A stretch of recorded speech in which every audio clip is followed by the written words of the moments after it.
All right, let's check what the papers are saying this morning. Interesting stories on the front pages of the dailies. We'll kickstart with Saturday Punch. The big story here says planned Christmas Day attacks uncovered in Nigeria. Well, page 5 there. U.S. group says terrorists may hit Plateau, Benue, Kaduna. Alert doubtful. Don't create unnecessary panic. This is coming from the presidency at the moment. No Christian Muslim genocide in Nigeria. That's coming from President Bola Tinubu. How I broke footer academic record with 4.98 GCPA. Well, congratulations to that young man there. Now, police withdraw DSS officers lobby for VIP escort rules. Now, private security companies record unprecedented boom in the country. Away from Saturday Punch this morning. Let's check what other papers are saying. Now, national emergency on security action demonstrates Tinubu's political will to confront insecurity head-on.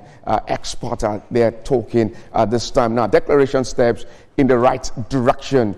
Dan Ladi there. It's a strategic in addressing multifaceted threat. Now, it removes bottleneck in fight against insecurity. Now, intelligence operational deficiency should be addressed. This is coming from Akogun. Well, a Yuletide FCCPC investigates exploitative affairs in the country. Now, sustaining the Kano dyeing industry for culture and tourism. Here, Supreme Court overrides FG pardon for Miriam Sanda, affirms death sentence concerning that development. There now, domestic equity market closes higher gains. 964 billion naira. Away from the blueprint weekend this morning, let's check a weekend trust now. West Africa unrest test in Nigeria, the rise influence of President's son. Now, Supreme Court upholds Mary Sanders' death sentence. Now, alleged 2.2 billion naira fraud. Ngige remanded in Kuje prison. Now, how Bahamas Chobo relationship turned sour. Well, away from weekend trust this morning. Let's check other papers this morning. Now, the Platform Times has something interesting. Now, outrage as domestic airfares soar to 500,000 naira at Christmas. Why are we doing this to ourselves in the country? Lawmakers, passengers slam airlines over unaffordable tickets in Nigeria. Now, operators blame taxes, now fuel costs and seasonal demands. Well, when it's time for this kind of season, we see hikes in prices of food items. Now it's the turn of the airfares in Nigeria. Mapoli best graduating student dies before receiving Abiodun's 2.5 million naira award.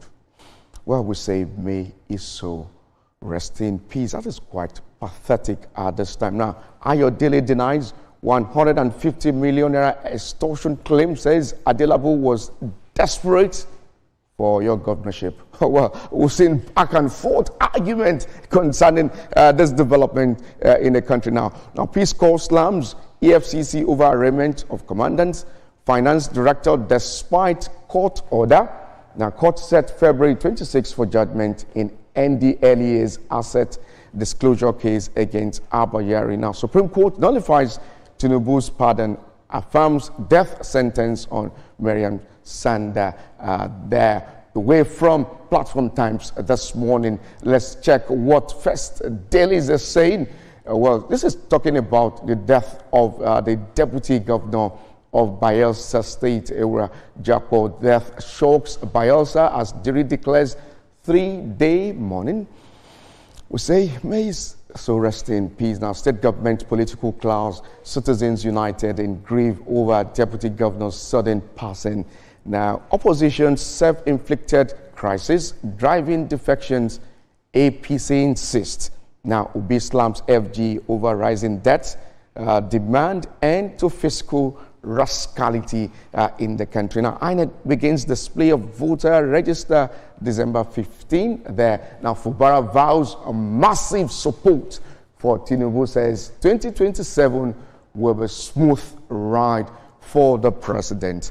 Now, ADC wants APC creating a one-party state through neglected or targeted defections in the country. Now, Supreme Court restores Sanders' death sentence, nullifies presidential clemency at this time. Away from first dailies this morning, let's check weekend hope. Well, Aiyedatiwa announces FG's revalidation of Ondo Deep Sea license. Now, Governor assures a gesture will pave way for industrial boom in the country. Now, accolades from APC stakeholders over Aiyedatiwa's long list of achievements. We'll see how that will increase or better the lives of Ondo residents in that particular state. Now, Supreme Court rejects FG's appeal, opposed Mary Sanders' death sentence in the country. Now, Don Jazzy warns of rising music costs, says Afrobeat still growing in Nigeria. That's how far we can go on the front pages of the dailies this morning. Now, coming up on TVC Breakfast Saturday, we'll discuss how artificial intelligence could transform classroom and learning experience